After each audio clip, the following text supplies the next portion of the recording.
तो मैं फिर से लेकर आ गया हूँ इस भूतिया सीरीज के एपिसोड नंबर 9 को। अगर तुमने इस सीरीज के पिछले एपिसोड नहीं देखे हैं तो चिंता मत करो, उसके लिंक नीचे मैं डिस्क्रिप्शन में डाल दूंगा। योनहा को घर ले जाने के बाद दोयोन सो गया था और उठने के बाद वो अपनी स्ट्रीमिंग शुरू कर देता है। सिमुलेशन गेम के अंदर एक मासूम सी लड़की थी जिसका लवर उसे बहुत प्यार करता है। लास्ट में वो दोनों आपस में किस करते हैं और उनकी कहानी पूरी हो जाती है। उनकी दिल छू लेने वाली स्टोरी से दोयोन की आंखों में आंसू आ जाते हैं। ये देखकर उसके व्यूवर उसका मजाक उड़ाने लगते हैं तो दोयोन उनको सफाई देता है कि वो रो नहीं रहा है, बस उसे जम्हाई आ गई थी। वैसे ये एक लव स्टोरी गेम था, जबकि उन्हें आज कोई हॉरर सिमुलेशन गेम खेलना था, क्योंकि दूसरे जोनरा में हाथ आजमाना भी जरूरी होता है, नहीं तो एक ही गेम की स्ट्रीम देखकर ऑडियंस बोर हो जाएगी। तभी यूटी नाम का वही बंदा दोयोन को 10,000 वॉन डोनेट कर देता है। ये देखकर दोयोन खुशी से उछल पड़ता है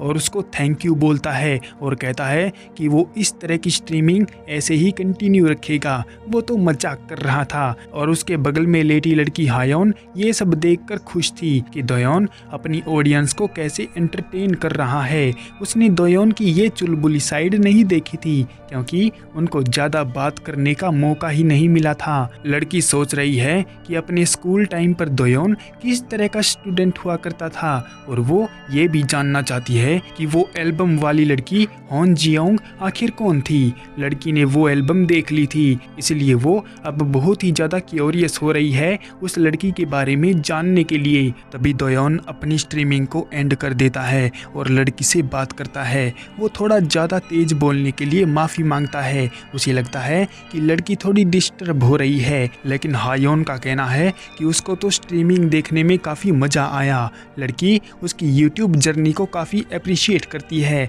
और वो पूछती है कि क्या दोयोन सच में उस गेम की लव स्टोरी देखकर रोने लगा था। ये सुनकर दोयोन थोड़ा चिढ़ जाता है, क्योंकि उसने पहले ही बोला था कि वो रो नहीं रहा था बल्कि जम्हाई ले रहा था। इसके बाद दोयोन लड़की से कहता है कि उसको एडिटिंग करनी है, तो क्या उसको कोई दिक्कत नहीं है, क्योंकि ऐसा करते हुए उसको काफ़ी देर हो जाएगी। लेकिन लड़की को इस बात से कोई दिक्कत नहीं है, वो चुपचाप उसको देखती रहेगी और उसके काम में कोई भी डिस्टरबेंस नहीं आने देगी। हालांकि दोयोन एडिटिंग तो कर लेगा, पर वो एडिटिंग के बाद ताज़ी हवा खाने के लिए थोड़ी देर बाहर जाना चाहता है, तो साथ में लड़की को भी ले चलने के लिए कहता है। हालांकि लड़की मना तो करती है, लेकिन दोयोन उस पर जोर देता है, तो लड़की चलने के लिए मान जाती है, लेकिन उसको अपनी पसंद की जगह पर जाना है। वो बताती है कि उसको रात का समुद्र देखना है, क्योंकि उसने अपनी नोटबुक में एक विश ये भी लिखी थी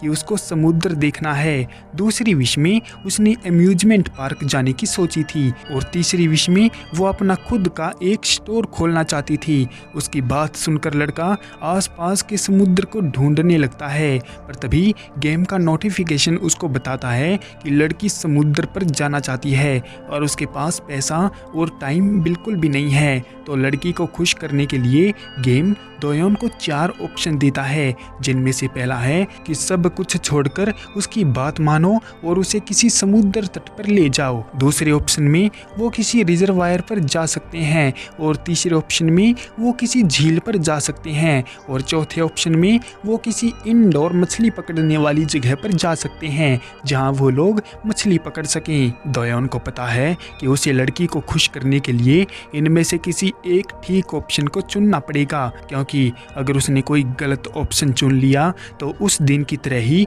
उसकी मौत हो जाएगी और कोई भूत आकर उसको टपका जाएगा। हालांकि अब तक दोयोन गेम के सही ऑप्शन को सेलेक्ट कर रहा है और उनके नियमों का पालन भी कर रहा है। अब तक तो इतनी गड़बड़ नहीं हुई है, तो उसे लगता है कि उसे एक ऑप्शन चुन लेना चाहिए। दोयोन अच्छी तरह से जानता है कि उसको सिर्फ गेम के बनाए ऑप्शन को ही सेलेक्ट करना होगा, वो कोई भी अपनी तरफ से ऑप्शन नहीं जोड़ सकता है और ये ऑप्शन रियल लाइफ में भी अपना इफेक्ट दिखाएंगे, इसलिए सोच समझकर कदम उठाना बहुत ज़्यादा ज़रूरी है।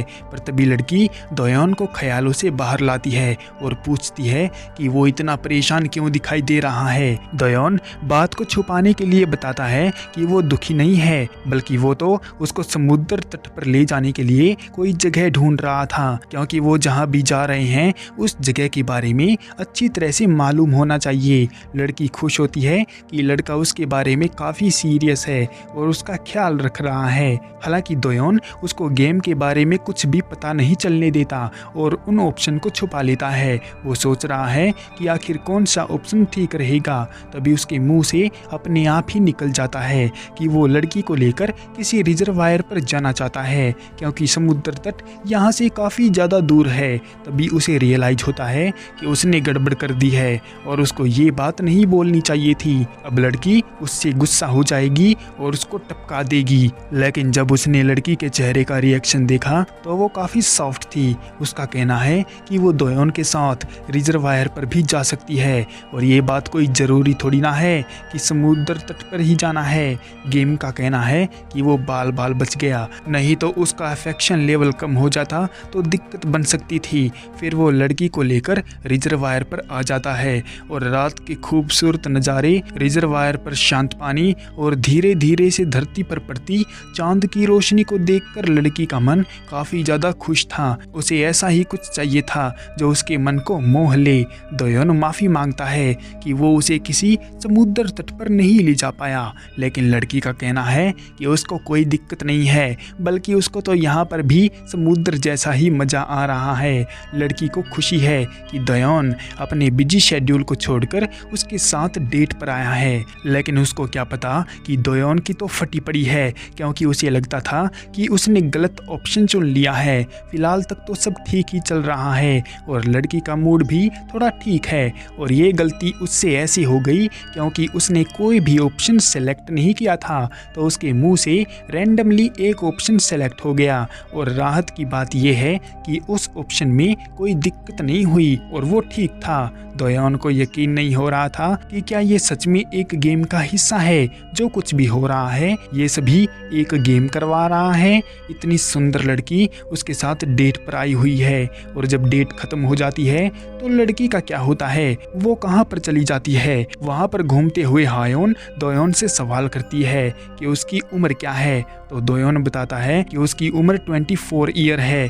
ये सुनकर लड़की को पता चलता है कि उसकी उम्र बिल्कुल उसी के बराबर ही है। वो सोचती है कि जब उसकी डेथ हुई थी तो वो 22 ईयर की थी, इस हिसाब से उसकी उम्र 24 साल ही है, यानी कि दोयोन के बराबर ही है। वो उलझन में पड़ी हुई है कि इस नाते से वो दोयोन को क्या कहकर बुलाए, क्या वो एक दोस्त बुलाए, लेकिन दोयोन उसको मना कर देता है क्योंकि एकदम से एक रिश्ता बनाना ये कुछ डिफिकल्ट हो सकता है, इसीलिए जैसा चल रहा है वैसा ही चलने दो। फिर दोयोन कहता है कि वो एक दूसरे के बारे में इतना कुछ नहीं जानते, इसलिए वो जानना चाहता है कि आखिर लड़की क्या क्या करती थी। लड़की कहती है कि उसे क्या लगता है कि वो क्या करती होगी, तो जवाब में दोयोन कहता है कि शायद वो कोई कॉलेज वाली स्टूडेंट होगी। ये सुनकर लड़की की आंखें फटी की फटी रह जाती हैं, क्योंकि उसे लगता है कि दोयोन काफ़ी ज़्यादा चालाक और समझदार है और उसने ये बात कैसे पता कर ली। तो दोयोन बताता है कि ये तो बड़ी सिंपल सी बात है, क्योंकि उनकी एज ग्रुप वाले लोग या तो कॉलेज स्टूडेंट होते हैं या कहीं पर कोई नौकरी कर रहे होते हैं। ये सुनकर लड़की हंस पड़ती है और बताती है कि वो अपने टाइम पर एक टॉप स्कॉलरशिप स्टूडेंट हुआ करती थी और जो कोई भी उसे देखता था उसे यकीन ही नहीं होता था कि ये इतनी नर्डी गर्ल है। दोयोन उसकी तारीफ में कुछ शब्द कहता है तो लड़की को उसकी बातें समझ में नहीं आती, तो दोयोन बात घुमाने लगता है और उसकी आंखें और होठों की तारीफ करने लगता है। वो कहता है कि लड़की काफ़ी ज़्यादा सुंदर है, तो बदले में लड़की भी उसकी तारीफ करती है कि वो इतना सुंदर है कि काफ़ी सारी लड़कियां उसके पीछे मरती होंगी, और जो कल रात उसने नींद में किया उसको भी कैसे भुलाया जा सकता है। लड़की उस बात का जिक्र लड़के से कर देती है कि कैसे उसने कल रात को उसको गले से लगा लिया था। ये सुनते ही दोयोन के चेहरे पर हवाइयाँ उड़ने लगती हैं और वो बताता है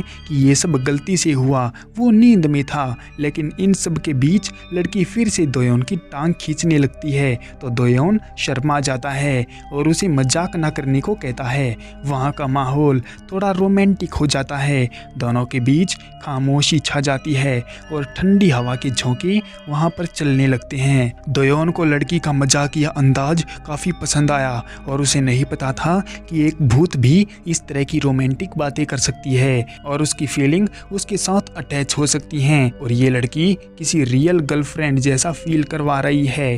फिर वो अपनी जेब से निकालकर फ़ोन पर एक नज़र डालता है तो देखता है कि उनकी डेट सही चल रही है और लड़की का अफेक्शन लेवल इंक्रीज हो रहा है, यानी कि सब कुछ बढ़िया चल रहा है। तभी लड़की दोयोन से एक सवाल पूछती है।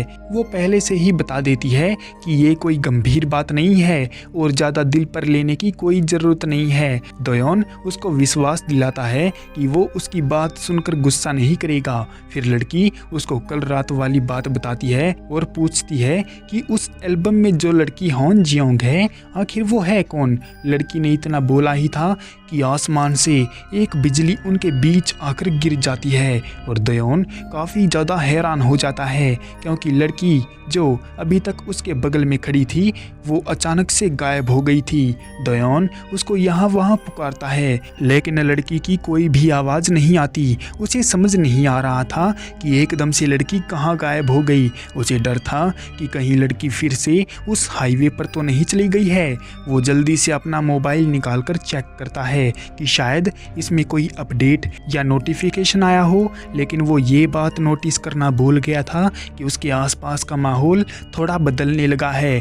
उसने अपने मोबाइल में देखा कि मैच मेकिंग सक्सेसफुल हो गई है और उसकी डेट कहीं और फिक्स हो गई है। साथ में उसको सावधान भी किया जाता है कि अगर वो इस डेट को नहीं करना चाहता तो जल्दी से इस लोकेशन से भाग जाए क्योंकि किसी और के साथ उसकी डेट फिक्स हुई है और उसका अफेक्शन लेवल काफ़ी ज़्यादा डिक्रीज है। तभी उस जलाशय में से एक डरावना सा हेड बाहर निकल कर आता है जिसके मुंह पर एक टेप लगी हुई थी। ये देखकर दोयोन डर जाता है और पीछे गिर जाता है। उसे समझ नहीं आ रहा था कि क्या हो रहा है, लेकिन वो ये देखना भी भूल गया कि उसके पीछे उसी सरकटे भूत की बॉडी भी थी जो उसके पीछे ही खड़ी थी। गेम द्वारा बताया जाता है कि इतनी जल्दी भी क्या है, डेटिंग का खेल तो अभी बस शुरू ही हुआ है। फिलहाल के लिए इस एपिसोड को यहीं पर एंड करते हैं। मिलते हैं इसके नेक्स्ट एपिसोड में, तब तक के लिए सायोनारा।